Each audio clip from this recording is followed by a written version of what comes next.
Hello guys, I am হোডেভাইল সুপ্রীতি। চলে এসেছি তোমাদের কাছে আবারও নতুন একটা ভ্লগ নিয়ে। তো আজকের ভ্লগটা আমরা যাব হচ্ছে গঙ্গাসাগর। হ্যাঁ, ঠিকই শুনছো, কথাই বলে সব তীর্থ বারবার, গঙ্গাসাগর একবার। আমরা যেহেতু দুপুরের ট্রেনে ট্রাভেল করেছিলাম, ওই জন্য আমরা রাত্রিবেলা কাকদ্বীপ পৌঁছাই এবং কাকদ্বীপের হোটেলে রাত্রিটা স্টে করে সকালবেলা আমরা চলে যাই কাকদ্বীপের লঞ্চ ঘাটে। তোমরা যদি সকালবেলা ট্রাভেল করো তাহলে কিন্তু দুপুরের মধ্যেই চলে আসতে পারবে কাকদ্বীপ। আর শিয়ালদা থেকে মাত্র 3 থেকে 4 ঘন্টার মধ্যে তোমরা পৌঁছে যাবে কিন্তু কাকদ্বীপ স্টেশন। তো তোমাদেরকে একটা অটো ভাড়া করে চলে যেতে হবে কিন্তু লট 8 নম্বর ঘাটে। দ্বীপ থেকে আমরা যাব হচ্ছে গঙ্গাসাগরের কচুবেড়িয়া ঘাট বা সাগর ঘাট, কিন্তু যদি নামখানায় নামো সেই নামখানা থেকেও কিন্তু তোমরা চলে যেতে পারবে নিবন ঘাটে। আমি যাওয়ার সময় কাকদ্বীপ টু গঙ্গাসাগর কচুবেড়িয়া ঘাটের লঞ্চের ভ্রমণ দেখাচ্ছি এবং তোমরা ভিডিওটা কন্টিনিউ দেখতে থাকো। আমি ফেরার সময় তোমরা কিভাবে গঙ্গাসাগরের বেনুবন ঘাট থেকে নামখানা আসবে সেই রাস্তাটাও কিন্তু আমি দেখিয়ে দেব।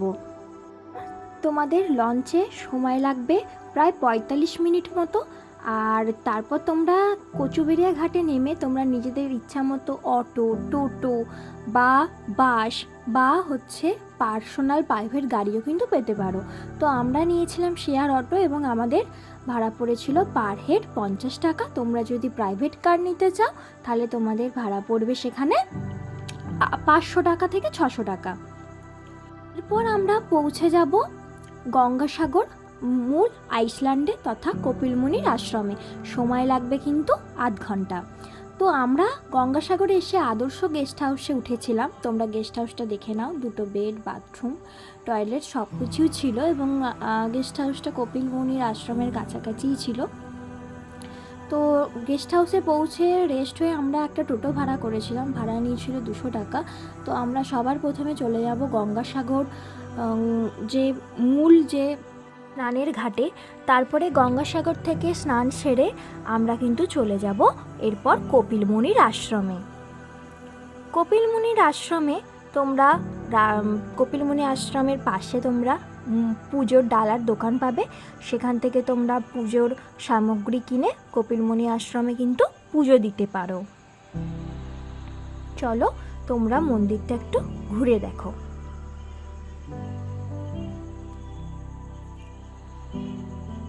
গঙ্গাসাগরে শুধুমাত্র কপিলমুনির আশ্রমই নয়, গঙ্গাসাগরে কিন্তু তোমরা সাইট সিনও করতে পারবে। এই সাইট সিনের জন্য কিন্তু তোমাদের আলাদা করে আবার টোটো করতে হবে। যে 200 টাকা টোটোর ভাড়ার কথা বলেছিলাম সেটা অনলি গঙ্গাসাগর ঘাট আর এই কপিলমুনির আশ্রমের জন্য। তোমাদের এরপরে কিন্তু আবার একটা টোটো করতে হবে গঙ্গাসাগরে সাইট সিন ঘোরার জন্য, পড়বে 400 টাকা। তো আমরা সবার প্রথমে চলে গেছিলাম একটা কৃষ্ণ মন্দিরে। দেখো তোমরা এই মন্দিরটা কত সুন্দর, নতুন হয়েছে। এরপর আমরা চলে যাব বড় ঠাকুরের মন্দিরে।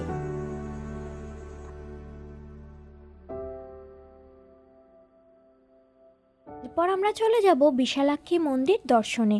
বিশালাক্ষী মন্দিরটি বলা হয়ে থাকে প্রাচীনকালে জেলেরা মাছ ধরার সময় এই মূর্তিটি কিন্তু খুঁজে পেয়েছিলেন এবং এই মন্দিরটা লোকাল লোকেদের মধ্যে অত্যন্ত জাগ্রত মন্দির। চলো তোমরা মন্দিরটা একটু দর্শন করে নাও। জয় মা বিশালাক্ষী। এরপর আমরা মন্দির থেকে বেরিয়ে পাশেই চলে যাব কিন্তু মনসা মন্দির দর্শনে। চলো তোমরা একটু এই মা মনসার মন্দির দর্শন করে নাও।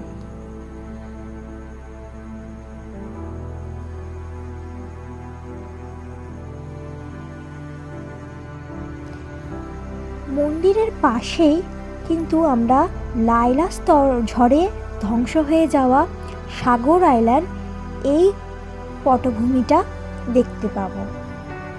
একটা সময় বাড়ি, বন, জঙ্গলে ঘেরা ছিল এইটা, আর আজ এক শুনশান হয়ে গেছে। আমরা এরপর চলে যাব রামকৃষ্ণ মিশন দর্শনে। আমরা যখন রামকৃষ্ণ মিশনে পৌঁছাই তখন কিন্তু রামকৃষ্ণ মিশনের ছাত্রদের সন্ধ্যা আরতি সন্ধ্যাবেলার যে প্রেয়ার সেটা হচ্ছিল। চলো তোমরাও একটু দেখে নাও।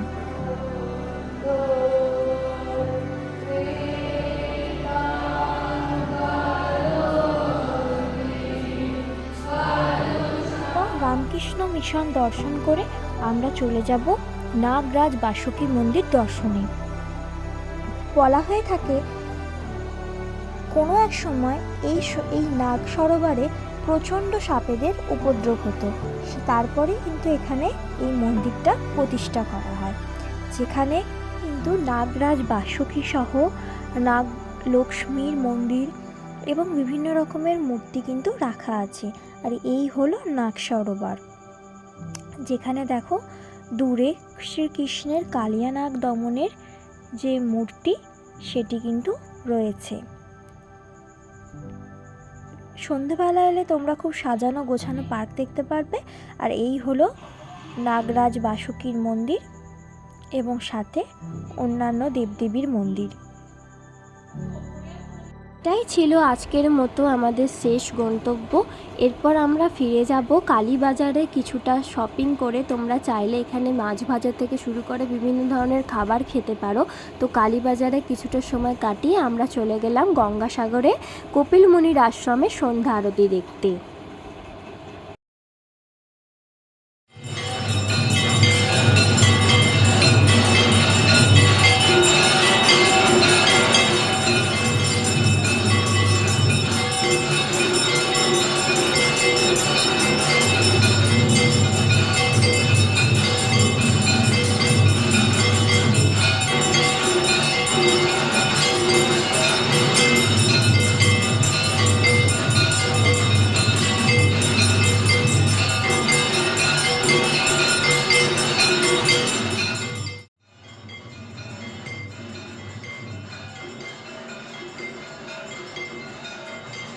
মুনির আশ্রমের চারপাশে তোমরা ভেজ নন ভেজ বোথ কিন্তু হোটেল পেয়ে যাবে লাঞ্চ বা ডিনার করার জন্য।